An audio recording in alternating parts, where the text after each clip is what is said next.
بۆ ڕایگشتی بەیاننامەی حیزبە کوردستانیەکانی گەرمیان دژی داگیرکاریەکان بۆ سەر هەرێمی کوردستان. لای هەمووان ئاشکرایە لە ماوەی ڕابردوودا خاک و ئاسمانی هەرێمی کوردستان ڕوبەڕووی هێرشی بەردەوام و ناوبەناوی داگیرکەران بووەتەوە. بۆیە ئێمە وەک ئەو حیزبانەی ناومان هاتووە هەموو زوڵم و ستەم و داگیرکاریەک بۆ سەر کوردستانەکەمان شەرمەزار دەکەین و بە پێشیلکردنی مافەنەتەیوەیی و ئینسانیەکانی کوردانی دەزانین.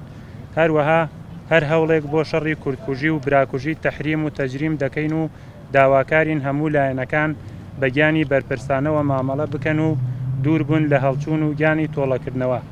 داوا لە حکوومەتی عێراق و حکوومەتی هەرێم دەکەین پارێزگاری لە سەروەری خاکی هەرێمی کوردستان بکەن.